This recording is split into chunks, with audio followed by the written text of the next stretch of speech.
कांता बहन की दो बहुएं थीं, बड़ी कल्पना और छोटी प्रिया। कल्पना का जैसा नाम वैसा ही काम।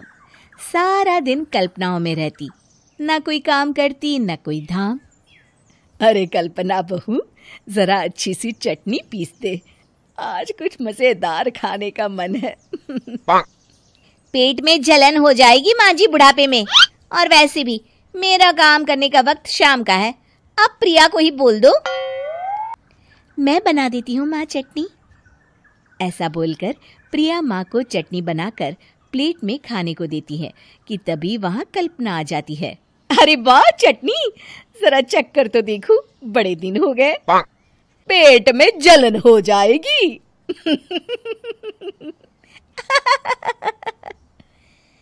इतना कहकर कांता और प्रिया दोनों हंसने लगते हैं। कल्पना सारा दिन या तो मोबाइल में यूट्यूब देखती या फिर सोती रहती। उसका कमरा भी बिखरा और गंदा रहता। एक दिन कल्पना का पति अशोक उससे कहता है, अरे कल्पना, जानवर भी उस जगह को साफ कर लेता है जहां वो बैठता है, तुम तो इंसान हो, कैसे इतने गंदे कमरे में रह लेती हो? देखो सारा सामान यहाँ वहां बिखरा पड़ा है। ज्यादा अपनी माँ का बोल ना बोलो। हाँ, कमरा तुम्हारा भी तो है, गंदा लग रहा है तो साफ कर लो। पता नहीं तुम्हारे साथ मैं कैसे जिंदगी बिताऊंगा। इतना कहकर अशोक वहां से चला जाता है।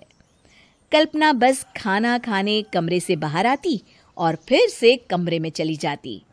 इससे कांता बहन काफी परेशान रहती। एक दिन प्रिया कांता से कहती है, माँ, मैं सारा दिन काम करके थक जाती हूँ। आप कल्पना दीदी से कहिए ना कि सुबह और शाम का काम बांट ले। मैं तो अब सिर्फ एक वक्त का ही काम करूँगी। हाँ।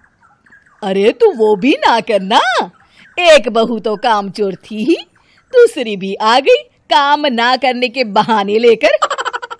तभी वहां प्रिया का पति रमेश आ जाता है। माँ, मैं देख रहा हूँ भाभी कोई काम नहीं करती। प्रिया सारा दिन घर और रसोई का काम करती है, अब कुछ करो ना माँ। कांता मन में कुछ सोचती है और कल्पना के पास जाती है। कल्पना फोन पर मेकअप करना देख रही होती है। कल्पना, तुम सारा दिन बस मोबाइल देखती हो, घर का कोई काम भी कर लिया करो। प्रिया सारा दिन काम करके थक जाती है। आज से मैंने फैसला किया है, एक वक्त का काम तुम करोगी। सुबह का खाना तुम बनाओगी और रात का प्रिया। आप लोगों ने काम को हवा बना रखा है। अरे पता नहीं थोड़ा सा ज्यादा काम करने में आप लोग घबरा क्यों जाते हैं। और हाँ, बहुत ज्यादा प्रिया की तारीफ मत करिए मेरे सामने, बड़ी बहू तो मैं ही रहूंगी। मैं कुछ नहीं जानती, कल सुबह मुझे वक्त से खाना चाहिए, रसोई में आ जाना, वरना कल से तुझे खाना नहीं मिलेगा। अगली सुबह कल्पना रसोई में नहीं आती है। वो देर से सोकर उठती है और बाहर आकर कहती है, अरे भूख लगी है, आज खाने में क्या है? नहीं, कहाँ है सब? कल्पना को घर में कोई नहीं दिखता। वो रसोई की तरफ जाती है जहां बड़ा सा ताला लगा होता है। अरे रसोई में ताला? ओ, मैं तो भूल ही गई थी। माँ ने आज से सुबह का खाना मुझे बनाने को कहा था। हे भगवान, इतने लोगों का खाना बनाना क्या आसान है? तभी घर के सारे सदस्य बाहर से वापस आते हैं। वाह माँ जी, मजा आ गया छोले भटूरे खाकर। मेरे मुंह में तो अभी भी स्वाद आ रहा है। अरे कल्पना, तेरे भरोसे रहते तो हम तो भूखे ही रह जाते। कल्पना को बहुत गुस्सा आ जाता है। अब बहुत हो गया, आज से मैं अपनी रसोई अलग कर रही हूँ। मैं अपना खाना खुद बना लिया करूंगी। कल्पना अपनी रसोई अलग कर लेती है, पर आए दिन उसका देर से उठना और काम न करने की आदत से वो भूखी ही रह जाती थी। उसी के सामने घर के लोग अच्छे अच्छे पकवान खाते और कामचोर कल्पना को जैसे तैसे ही खाना बनाकर खाना पड़ता। पर एक दिन तो हद ही हो गई। माँ, दीदी आज सुबह से कमरे से बाहर नहीं निकली, हमें जाकर देखना चाहिए। सो रही होगी कामचोर कहीं की, पर तुम कहती हो तो चलो देख लेते हैं उसे। कल्पना कमरे में पेट पकड़कर बैठी होती है।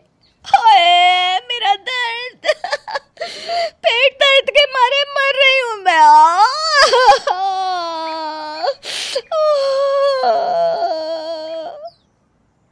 अरे दीदी क्या हुआ? पेट में दर्द क्यों हो रहा है? डॉक्टर को दिखाया आपने? माँ। कल्पना खड़ी होती है और माँ जी के पास आती है। मुझे माफ कर दीजिए, अब से मैं सारे काम में मदद करूंगी, कभी आलस और काम चोरी नहीं करूंगी। तो तू काम करने को तैयार हो गई, काम चोर कल्पना। माँ, लगातार बासी और उल्टा पुल्टा खाना खाने के कारण मेरे पेट में इन्फेक्शन हो गया है। काम न करना पड़े इसलिए मैं 2 दिन का खाना 1 दिन ही बना लेती थी। बासी और खराब खाना खाने के कारण लेने के देने पड़ गए। पेट में दर्द हो रहा है। चलो अच्छा हुआ, देर आए दुरुस्त आए।